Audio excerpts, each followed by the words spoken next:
स्वामी जी श्री रामचरण जी महाराज की अनुभव वाणी।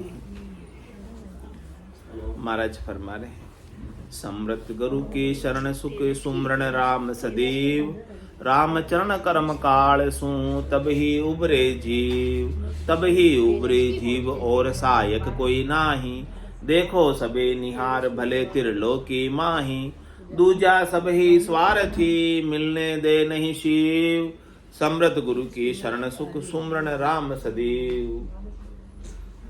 कह रहे महाराज आप समृत गुरु की शरण लो। समृत गुरु कौन है? सतगुरु है, वही समृत गुरु। सतगुरु ने सिमरत को प्राप्त किया। सिमरत में तेरा शरणा लिया, ज्ञान सुनियो गुराजीरा मुख सुन तब मेरा मन। ऐसे सिमरत का शरणा लिया, ऐसे स्वरूप का शरणा लिया, ऐसे जो स्वरूप की शरण में चले गए, स्वरूप का बोध जिसे हो गया, जो जिसकी स्थिति स्वरूप में है, वही समृत गुरु है। तो महाराज कह रहे कि अपने को भी क्या करना है, स्थिति स्वरूप में ही बनानी है और कहीं बनानी है। तो जो स्वरूप से जुड़े हुए हैं उनसे आप जुड़ जाओ, तो श्रृंखला संबंध से आप भी स्वरूप में जुड़ जाओगे। जो ज्योति जगी हुई है वो आगे ज्योति को जगा सकते हैं। तो महाराज कह रहे कि समृत गुरु की शरण सुख सुमरण राम सदैव। कह रहे ऐसे समृत गुरु की आप शरण लोगे तो आपको सद्य सुख मिलेगा, सद्य लील विलास आनंद मिलेगा।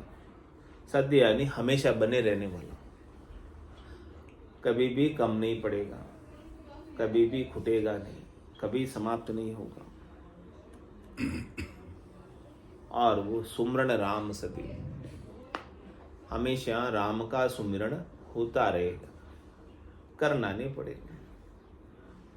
करना पड़े उसमें तो कष्ट है, तकलीफ है, क्रिया हो जाती है।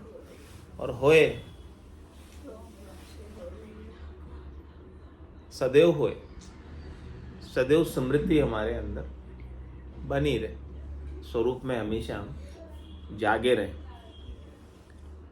तो कह रहे महाराज रामचरण कर्म कालसु तबई उभरे जीव।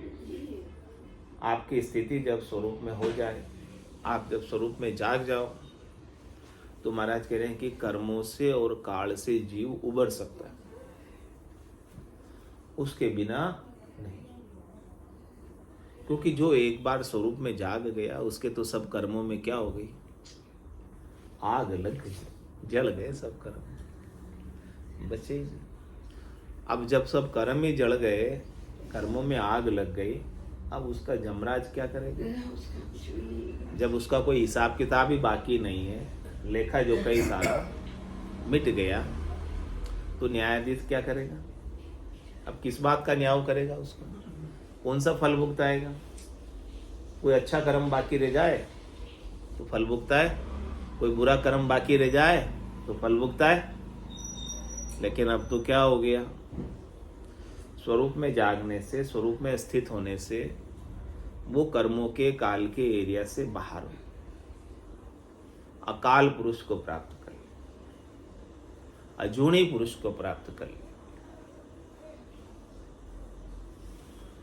तो जिसने इस स्थिति को पाया है, रामचरण कर्म कालसु तबई उबरे जीव, वो जीव कर्म से और काल से उबर गया। नहीं तो कर्म और काल किसी को उपलटे पाने आने नहीं देता है, कुछ न कुछ करवाता रहता है उससे, और कुछ न कुछ करवाने के कारण उसे कुछ न कुछ वापस फल भी भोगना। तभी उबरे जीव और सहायक कोई नाई। सतगुरु के ज्ञान के अलावा कर्म से और काल से उबारने में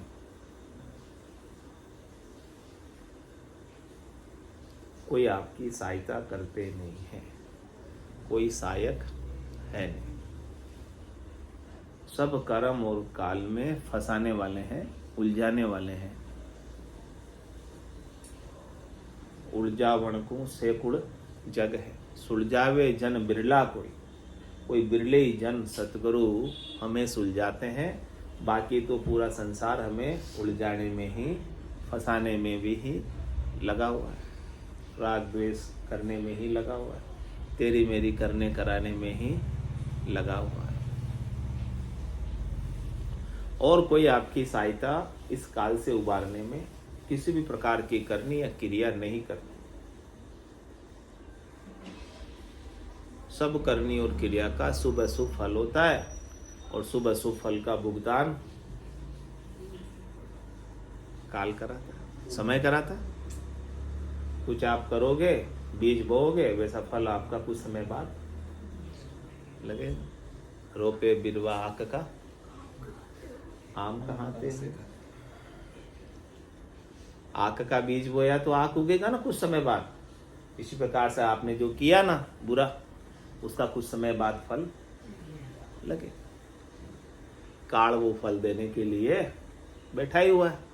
समय बैठा, काल बैठा मतलब समय कुछ समय बाद फल दे देता है।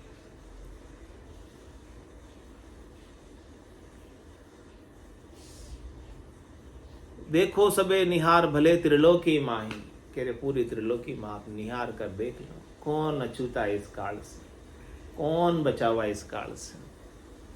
क्या राम बच गए, क्या कृष्ण बच गए, कौन बच गया इस काल से। सबको फल काल के भोगने पर। किसकी देह रह गई बता, किसकी देह बची। हिरण्याकश्यप की तो रह गई देह, कितना वरदान पाया था ना उसने से। नहीं, कितना समझदारी से वरदान पाया था। दिन में मरूं नहीं, रात में मरूं नहीं, घर में मरूं नहीं, बाहर मरूं नहीं, अस्त्र से मरूं नहीं, शस्त्र से मरूं नहीं, मनुष्य से मरूं नहीं, पशु से मरूं नहीं, 12 महीने में किसी महीने में नहीं मरूं। अब बोलो, फिर भी बचा नहीं पाए। क्या चतुराई काम है उसकी। अपन समझते हम ही होशियार है, हम तो बच जाएंगे। अच्छे अच्छे होशियार, अच्छे अच्छे चतुर, वरदान पाकर भी किसने बचाया उनको। कोई बचा नहीं सकते। देखो सबे निहार भले त्रिलोकी माई, पूरी त्रिलोकी में सब निहार कर देख लो। सब दृष्टांत आपके सामने है। कौन बचा पाया इस काल से। दूजा सबई स्वार्थी मिलन दे नहीं शिव, कह रहे दूसरे जो भी आपको मिलेंगे ना सब स्वार्थी मिलेंगे। जब तक स्वार्थ सज रहा है तब तक प्रीत है आपसे। जिस दिन स्वार्थ नहीं सजेगा उस दिन आपकी प्रीत मिट जाएगी। लेकिन सदगुरु की जो प्रीत है ना, वो स्वार्थ को लेकर नहीं, वो कल्याण के लिए। सदगुरु को आपसे कुछ चाहिए, आपसे कुछ लेना, इसलिए ज्ञान दे रहे हैं। कुछ चाहिए होगा आपसे, निस्वार्थ। और दूसरे कोई ऐसे निस्वार्थी आपको सदगुरु के समान ज्ञान देने वाले मिलेंगे नहीं। सब कुछ ज्ञान देंगे तो बदले में कुछ न कुछ दक्षिणा भी लेंगे। बिना दक्षिणा के थोड़ी करते। तो दक्षिणा भी ले रहे हैं तो क्या हो गया, ये निस्वार्थ हो गया या स्वार्थ हो गया। स्वार्थ। दूजा सबई स्वार्थी, कह रहे महाराज दूसरे सब स्वार्थी हैं। और जो लेता है वो देता नहीं, और जो देता है वो लेता नहीं।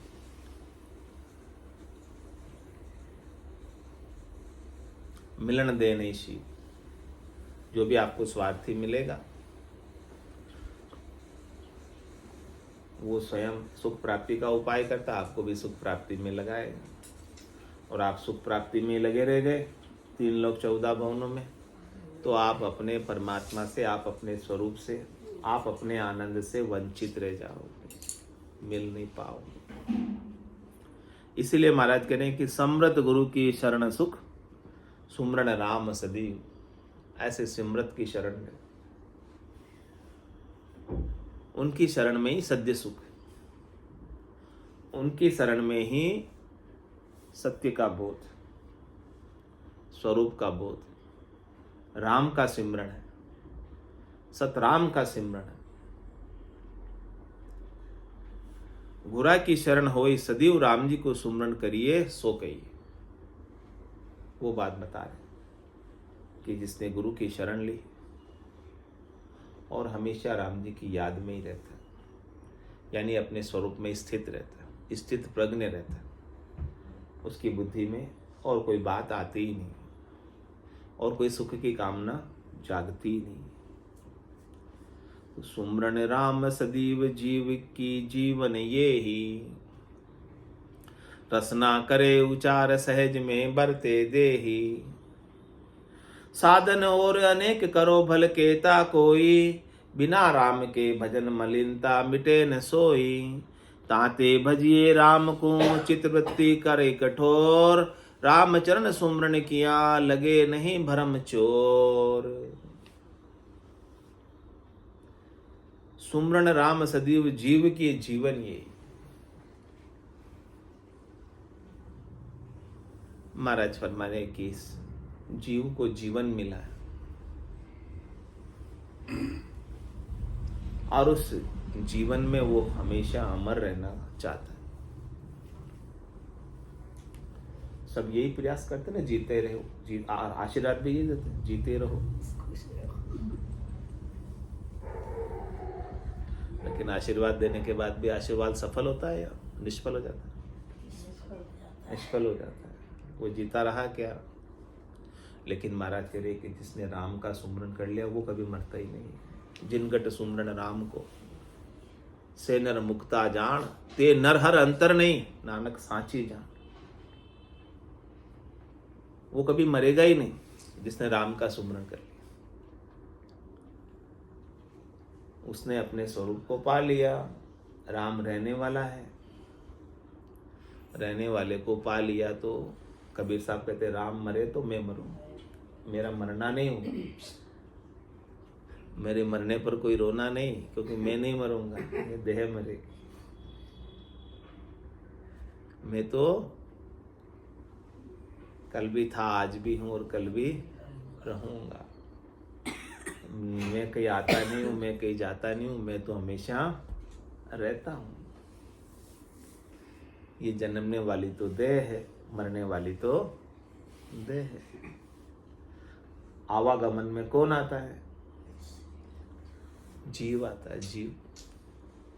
आत्मा आवागमन में नहीं आती। शरीर जन्म और मरण में आता है। शरीर का जन्म होता है, शरीर की मृत्यु होती है। जीव नहीं मरता, जीव नहीं जन्मता, जीव का आवागमन होता है। जीव आता है और जीव जाता है, जीव मरता नहीं। मरता कौन है? शरीर। जन्म मरण किसका होता है?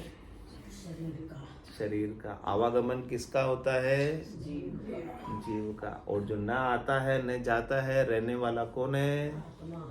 आत्मा, राम है। तो आप कौन हो बता दो।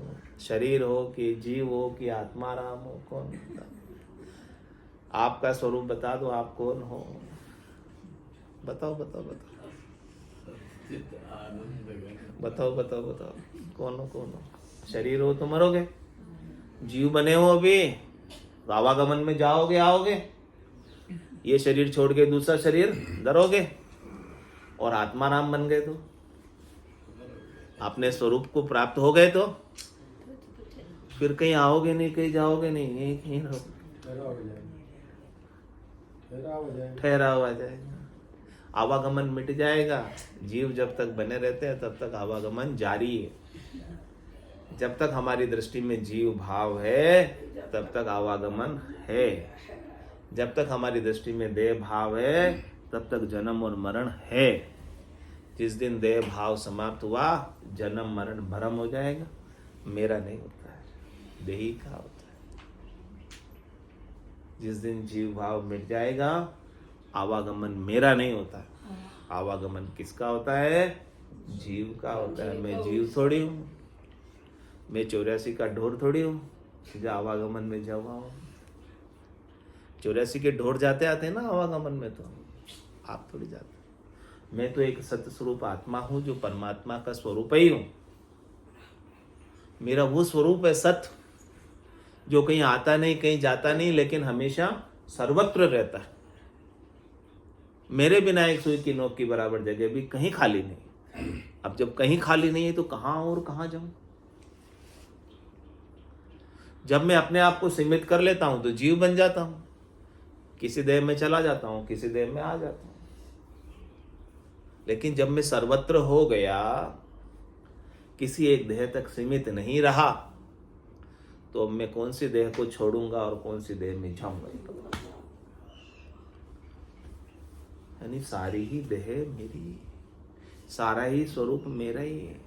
मेरे स्वरूप के अलावा दूसरा और कोई नहीं।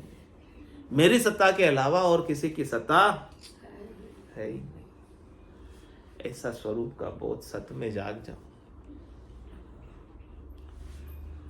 ऐसा सत्य में केवल सतगुरु जगा सकते हैं, सतगुरु चेता सकते हैं। लेकिन दूजा सभी स्वार्थी मिलन दे नहीं शिव, कोई आपको शिव नहीं बनाएगा, कोई आपको परमात्मा नहीं बनाएगा, कोई आपको स्वरूप बोध नहीं कराएगा। तो सुमरण राम सदैव जीव के जीवन, ये इसी के लिए जीवन मिला है कि आपको राम स्मृति में आ जाए, राम आपके स्वरूप में जाग जाए। और फिर क्या करें, जाग गए तो फिर अब हमारा कोई स्वार्थ रहा, फिर कुछ ना कुछ तो करना पड़ेगा ना, काम तो करना ही पड़ेगा। कुछ ना कुछ काम तो, ये देह मिली है तो कुछ ना कुछ करना पड़ेगा ना। तो करे रचना करे उचार सहज में बढ़ते देही, फिर आप रचना से राम राम करते रहो। राम राम नहीं करोगे तो फिर क्या करोगे? वो यूं की दो, वो यूं की दो, थूके की दो, थारो बाता में हाथा कर खोयो, मूंगो मिनक जमा। इधर उधर की बातें ही करोगे ना, राम राम नहीं करोगे तो और क्या करोगे? फिर उसके ये हुआ, उसके ये हुआ, उसके ये हुआ, इधर उधर की बातें करोगे और इन बातों में ही ये महंगा मनक जमारा ऐसे ही खो दोगे। तो कुछ करने के लिए, कुछ करना है तो क्या करो? रचना करे उचार, रचना से राम नाम का उच्चार करो, ताकि इधर उधर की बातें आपकी समय नहीं मिले इधर उधर की बातों के लिए, अवसर नहीं मिले इधर उधर की बातों के लिए। आपको टाइम आपका सारा राम के सुमरण में जाए। रचना करे उचार और सहज में बरते देही, आपकी देही को सहज में रखना है, सरलता में रहना है। कोई सुख मिल गया तो ठीक, नहीं मिला और भी ठीक। जिंदगी को राम राम में उलझे रखो, बस बस, तभी इधर उधर नहीं भागेगा ना, नहीं तो वापस खड़ा हो जाएगा। ये इसको खड़ा नहीं करना, बिजी रखो उसको। हाँ, ये खाने के लिए आ जाएगा वापस। तो रचना करे उचार, इसलिए राम राम करना है। राम राम इसलिए करना है कि आप वापस प्रवृत्ति पसारे में ना उलझ जाओ, स्वरूप में स्थित रहो, इसलिए राम राम करना है। बाकी आप तो हो ही सत ही, लेकिन राम राम इसलिए करना है कि उलझ नहीं जाओ माया मोह में वापस। तो रचना करे उचार सहज में बरते देही, आपकी देही को सहज सहज में बरतो, क्योंकि आपको इस देही से अब सुख लेने की इच्छा कुछ है नहीं। बस श्वासें चल रही है, प्राण इसमें है, तब तक रखनी है सहज सहज में। इससे राग भी नहीं है, द्वेष भी नहीं, यानी ऐसा भी नहीं है कि मैं इसे बचाए रख लूं, ऐसा भी नहीं है कि मैं इसे छोड़ दूं। यानी इससे आपको उपराम रहना, सहज का मतलब दोनों ही तरफ कोई प्रयास नहीं, प्रयास रहित। साधन और अनेक करो बल कोई कहता, बिना राम के भजन मलिनता मिटे न सोई। इसके अलावा, स्वरूप बोध के अलावा, सत्स्वरूप के ज्ञान के अलावा, आनंद की प्राप्ति के अलावा वो कितने ही साधन कर लो, कितने उपाय कर लो, लेकिन आपके मन की जो मलिनता है वो मिटने वाली नहीं है। इसीलिए महाराज कहने आपके लिए क्या आज्ञा है, क्या उपदेश है, क्या आदेश है महाराज का? ताते बजिए राम को चित्त वृत्ति कर कठोर, अपने चित्त की वृत्ति को एक जगह लगा लो, अपने स्वरूप में स्थित कर लो और राम जी का भजन करो रचना से।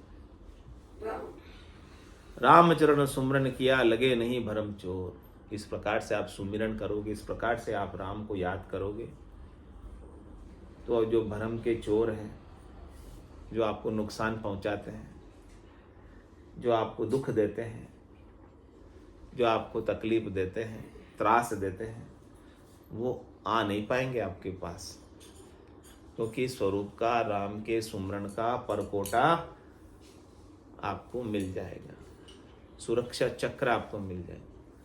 तो सुरक्षा चक्र में कोई सेंध नहीं मार सकते चोर, फिर घुस नहीं सकते।